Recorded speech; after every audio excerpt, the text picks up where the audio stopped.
Assalamualaikum warahmatullahi wabarakatuh. Perkenalkan, nama saya Risma Izza Miladia, NIM 2120337. Di sini saya akan menjelaskan tentang sejarah TQM. Apa sih TQM? TQM adalah singkatan dari Total Quality Management. Mengingat TQM, maka sama saja mengingat William Edwards Deming, sang pencipta program manajemen TQM. Berawal dari ketidaknyamanan denim di barat karena berbagai manajemen yang diajukannya dalam bidang industri tidak ada tanggapan sejak tahun 1930 sampai 1940. Maka denim memutuskan untuk pergi ke Jepang. Sebelum sampai di Jepang, di tahun 1930, Deming memformulasikan idenya ketika melakukan penelitian tentang metode-metode menghilangkan variabel dan pemborosan dari proses industri. Denny mulai bekerja di Home yang memperkerjakan 40.000 orang yang memproduksi perlengkapan telepon. Pabrik itu menjadi terkenal saat Elto Mayo dan koleganya berhasil membuat serangkaian eksperimen terkenal tentang sebab-sebab perubahan produktivitas di tahun 1927 sampai 1932. Eksperimen Mayo berawal dari pemenuhan atau hard effort yang mengakui eksperimen dan pentingnya struktur-struktur informal dalam organisasi-organisasi terhadap hasil produk industri serta terhadap produktivitas dan dampaknya terhadap praktek-praktek kerja.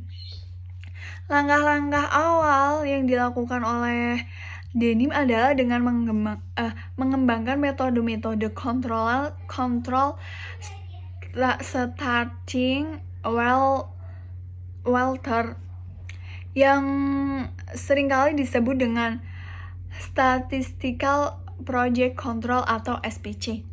Kemudian SPC ini dikombinasikan dengan wawasan hubungan gerakan relasi manusia yang diasosiasikan dengan Mayo dan koleganya, yang notabene menjadi penyokong teori TQM. Perjalanan selanjutnya itu Denny mengunjungi Jepang untuk melakukan sensus Jepang pasca perang. Perjalanan Denim tersebut terjadi pada tahun 1940. Kesana akan kinerjanya, yaitu Japanese Union of Engineers and Scientists, membuat Denim kembali ke negara tersebut di tahun 1950 untuk memperkenalkan dan mengajari aplikasi kontrol proses statistik kepada para karyawannya yang rusak akibat perang. Perang yang terjadi antara Amerika dan Jepang. Jepang mengalami kerusakan yang sangat besar akibat bom yang telah dijatuhkan oleh Amerika, sehingga industri yang terjadi hanya dapat memproduksi barang-barang instan yang berkualitas rendah. Selanjutnya ada ahli-ahli TQM.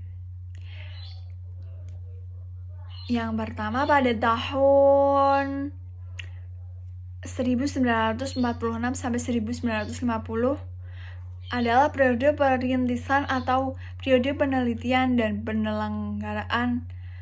Pada periode ini, yaitu pada bulan Juli 1950, Dr. W.E. Denim menyampaikan seminar 8 hari mengenai kualitas pada para ilmuwan, insinyur, dan para eksekutif perusahaan Jepang. Selanjutnya itu pada tahun 1951 sampai 1954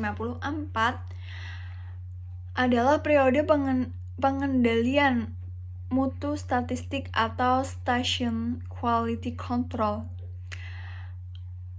Pada bulan Juli tahun 1954 diagendakan seminar tentang manajemen pengendalian mutu atau Quality Control Management. Seminar dengan pembicara yaitu Dr. J.M. Juran. Selanjutnya itu ada Profesor Dr. Kornu Ishikawa yang memperkenalkan gugus kendali mutu. Selanjutnya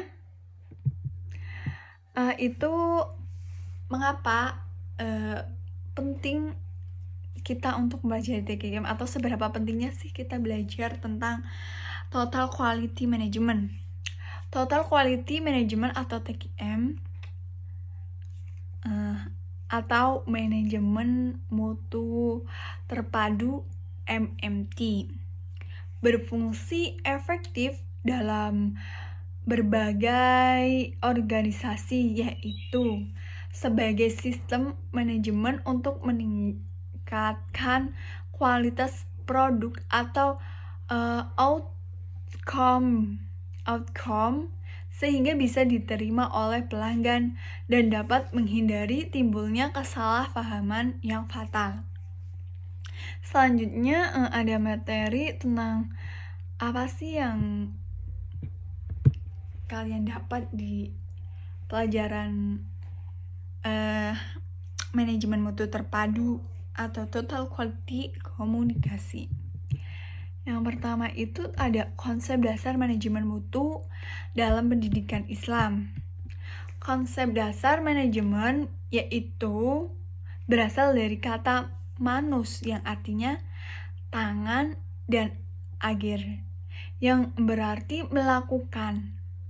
Kata-kata ini digabung menjadi manager yang bermakna menangani sesuatu, mengatur, membuat sesuatu menjadi seperti apa yang diinginkan dengan mendayagunakan seluruh sumber daya yang ada.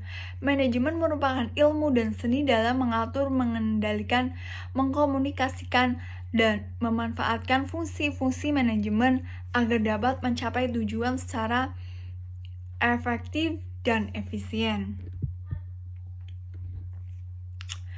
Selanjutnya ada konsep dasar mutu.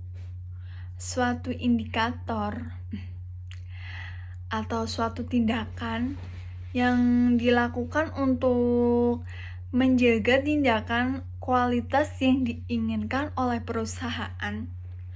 Tindakan ini mencakup rangkaian yang sangat aktif, antara lain seperti menentukan standar kualitas, peraturan yang diperlukan, dan aspek lain yang dapat menentukan kualitas produk atau jasa tersebut.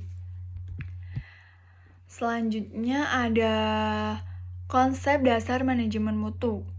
Konsep manajemen mutu dalam lembaga pendidikan adalah cara mengelola seluruh sumber daya pendidikan agar menghasilkan layanan pendidikan yang sesuai atau bahkan melampaui kebutuhan pelanggan.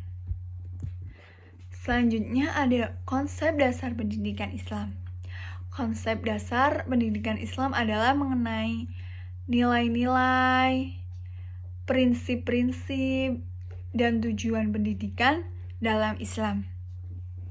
Pendidikan Islam bertujuan untuk membentuk manusia yang memiliki Islam dan takwa kepada Allah Subhanahu wa Ta'ala, serta mengembangkan potensi-potensi intelektual spiritual, dan sosial secara seimbang.